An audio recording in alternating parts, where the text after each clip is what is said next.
This is Psychic Bob. It is so rocking to be back with all of you.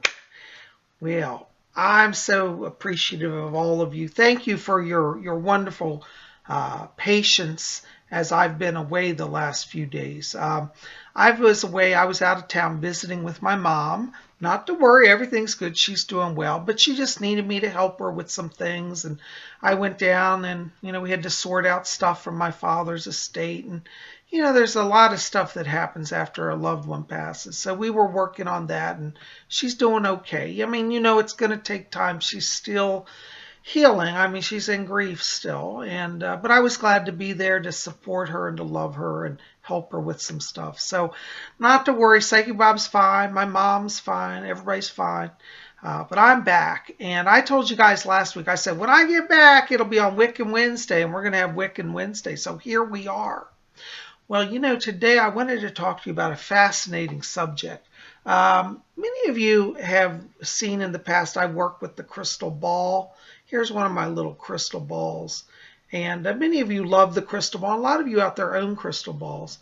This is just a little crystal ball that I have, and I just love it. And this is used for scrying. And scrying is when you look into an object and you receive an impression or an image from that object. And a crystal ball is certainly one way of receiving impressions. I've had some people write to me and say, Psychic Bob, I got a crystal ball. I've been trying to work with it. I'm not getting anything. I've done everything you told me, but it's just not working. Not to stress. What you'll find with psychic tools is that not every psychic tool works for every person.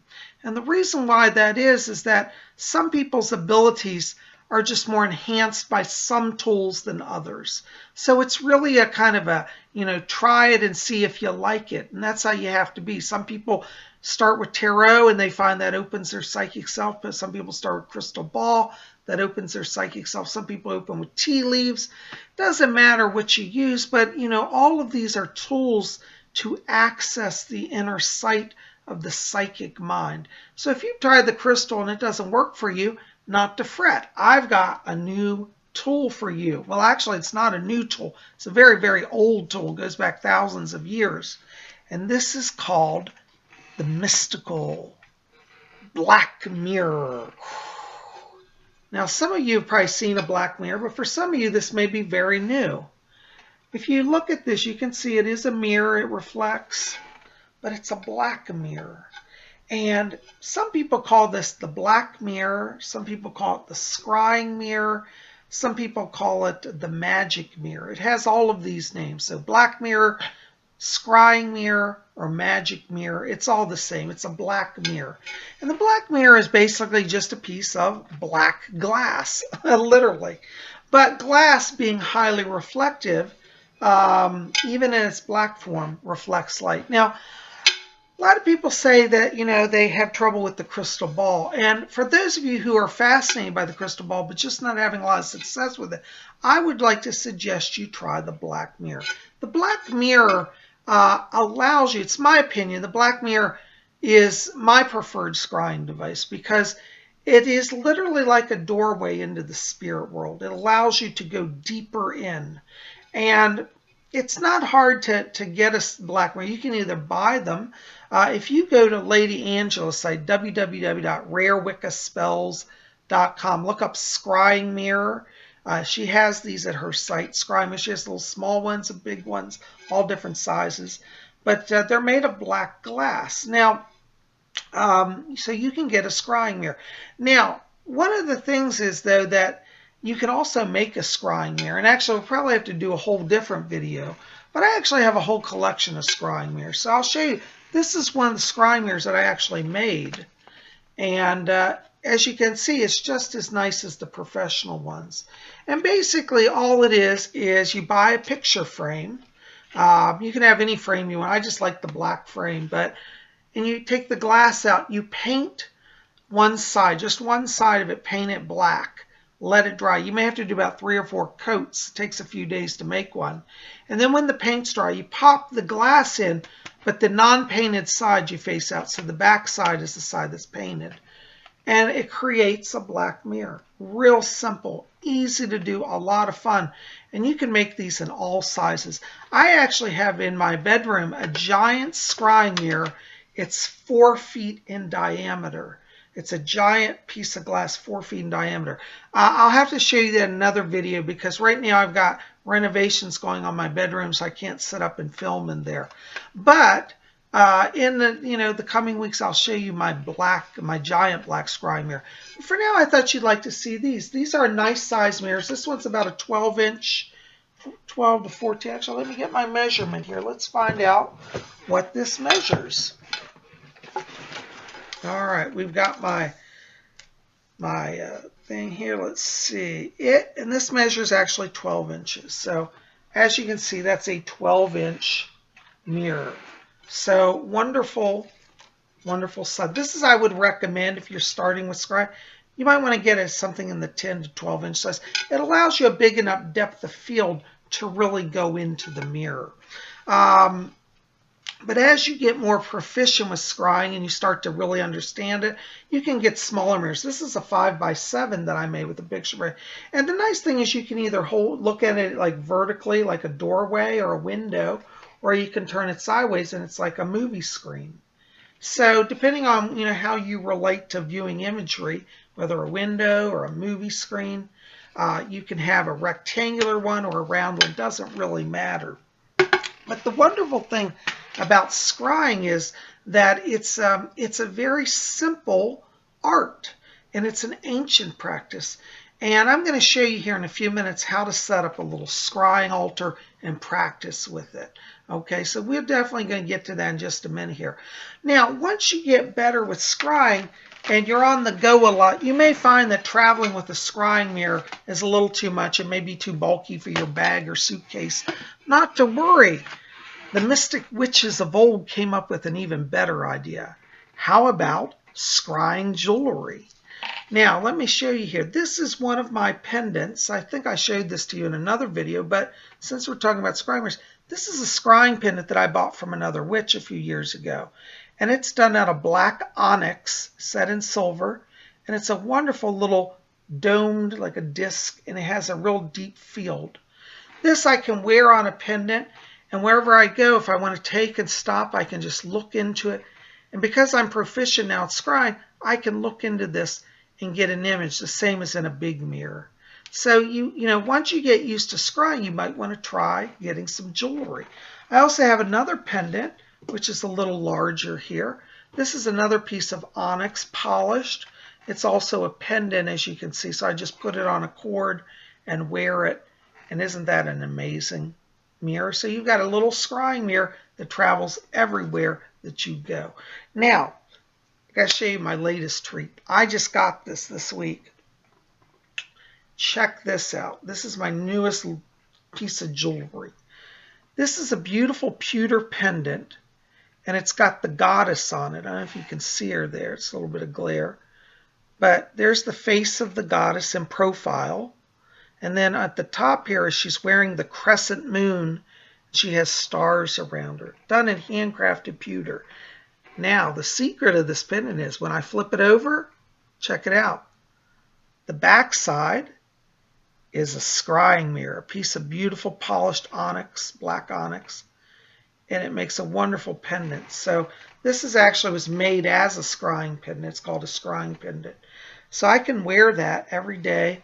I have the image of the goddess with me, meaning I'm a priest of the old ways, and I have my magical tool with me. Now, the scrying mirror is wonderful because it really is a magical tool. Not only can you get visions of the future, you can get visions of the past, you can see things at a distance. And there are other ways we can use. I'll tell you about that in just a minute. But I wanted to show you some of the options here. So, we have scrying mirrors of all sizes, from large size like this to little smaller sizes like this, and even down into jewelry. So you see, you're not limited by how much money you have or how much size or space. You can make scrying mirrors as big as a wall or as small as a pendant. And they all really work just the same. Anyways, I'm going to show you a small setup here of how you can work with the scrying mirror. So come on along. Now, to do a scrying session, it's very simple. It requires very minimal setup. All you need is one, a flat surface. So here we have a nice little altar table. A lot of people keep their scrying mirrors near their altar or on their altar. And then you need your mirror. Now I'm going to just for today's purposes use this little black mirror. I made this mirror and I just love it. So you want to put that in, a place where you can sit it comfortably and it'll stay still. You want to kind of tilt the mirror just so you know that it's kind of looking into a blanker area. I recommend actually that you do scrying in a darker room. I think you get a better result. But if you want to do it in the daytime, that's fine. But just try to angle it so there's less distraction in the mirror. And then if you do this at night, which I actually, as I said, recommend, you want to also get a candle. Try to get a candle that's kind of low, that doesn't go way above. You want some light kind of cast in the direction of your mirror. And don't put the candle directly so that it reflects in the mirror. Put it off to the side, because when you have it to the side, it will just create a little ambiance so you can see the mirror enough. And as I said, if you're in a dark room and you do this, all you really need is one candle. Some people say put a candle on each side of the mirror. Personally, I mean, this is my experience, that makes too much light. I think with scrying, with the black mirror at least, darker is better. So you want to have a darker lit room, less light, and perhaps just one candle. And as I said, put the candle off to the side so it's not shining directly into the mirror. And then what you do is you sit in front of your mirror and you just gaze into it. Now, it's not an issue of trying to stare until you break into the mirror and shatter the glass. No, you just want to relax. It's kind of like when you sit at the beach and you watch the ocean with the waves coming. You know how that's kind of relaxing and hypnotizing? Well, the black mirror is the same way. You want to kind of let its depth hypnotize you. And as you do this, again, it's a little hard to show here because we have a lot of reflections of light, but in a darker room, your field of vision will be much, much deeper. And it's hard to capture on film here. But you want to just sit back in a dimly lit room, maybe with just one candle going, and just gaze, relax in a relaxed way, gaze into that mirror. And as you gaze into that mirror, generally it'll come in stages. Now don't expect the first day to suddenly have the full revelation of God in your mirror. But generally what will happen is you'll start to see a mist go over the mirror. The first time this happened to me, nobody told me about this. And I was actually very shocked. I was sitting looking at my mirror and I literally saw smoke clouds forming in the mirror. And it became so cloudy I couldn't even see the mirror. It looks just like I was looking at a cloud of mist on the altar. And I was like shocked. I was like, oh my God. And I didn't know what to do and I got scared and actually, this is years ago, I left the room. I thought this is too weird. Well, fortunately, I started reading books on scrying and realized, oh, that's supposed to happen. Okay, nothing to be afraid of. And if you do this and you start to get the clouds on your mirror, don't panic. Just say, okay, step one's happening. Sometimes they'll be colored. They'll be red or blue or green or purple or yellow. I just saw white clouds, but you could see different colors, and that's okay. Some psychics and scryers believe that the colors of the clouds themselves are a form of reading and have meaning. And if you feel inclined to interpret it that way, I definitely say take your time and study that. But generally what you'll find is if you just, once you get through that cloud phase, if you just relax a little bit and stay calm, what will happen then is that the clouds will clear and again you'll get a deep black field. And then you might start seeing images in it. Like sometimes, like when the first time I scry, I saw a house in a field. I don't know where it was, but at least I did see it. And I've seen faces in the mirror. And I've seen scenes that look like scenes from history. I've also seen people at a distance. Now, this is one of the ways that the magic mirror can be very, very helpful, is that it literally can be your doorway to other places, other dimensions, and other worlds. I had a friend one time who was at a far, far away, and I wasn't able to reach them. And I was very worried something had happened. So I sat down and I went into my mirror, and as I watched it, it became like a TV screen, and I could actually see my friend where they were and what they were doing. And when I finally did get a hold of them on the phone, I said, "Were you at this place doing this at that time?" And they said, "Oh my God, how'd you know?" I said, "Well, I just know." I don't want to tell them I used a mirror. It might scare them. But they knew I was a psychic, so they weren't so shocked by that. But the thing is that the mirror can literally be like a television for you to distant places. And it's a way to connect with people that you need to check up on that you can't, for whatever reason, be with. I like to say that this is literally a portal. It's a dimension. Now, you can use it literally also in spellcraft. For example, if you're trying to send healing to a friend, you can use this as the portal to send the power. If you have your friend's permission and you do healing, you can look into the mirror, and as you cast your spell, whether you're burning candles or whatever, send that energy through the mirror and visualize your friend in the mirror and the energy traveling through the mirror to them. And it will actually use this, the energy will perceive this as a portal and travel through it and appear at the other side where you want it to be. So it's a portal. It's literally a dimensional portal. So, this is part of the mystery. How does it work? Nobody's really sure. But the modern day glass mirrors actually come from the ancient scrying mirrors of water. Now, hold on just a second here. Many of you have seen my scrying bowl. Now, this is one, it's a black bowl, and we put water in it, and it acts very much like a scry mirror. You put it on your table. When you look into it, you get visions. So this is where scrying originally started. It originally started with water. People would also scry in lakes, and then they started scrying in bowls. And as modern technology developed, they created glass. And the glass scrying mirror is kind of like the modern day version of water scrying. It's like frozen water. It's like ice in a way. So I recommend that you explore the scrying mirror. We're going to do more on the scrying mirror because it's truly one of my favorite tools. I find it very powerful, very mystical, and very magical. So, and this is why, as I said, I'm also wearing my scrying pendant. And I'm crazy about this pendant. Let's see if you can get a closer look at it here.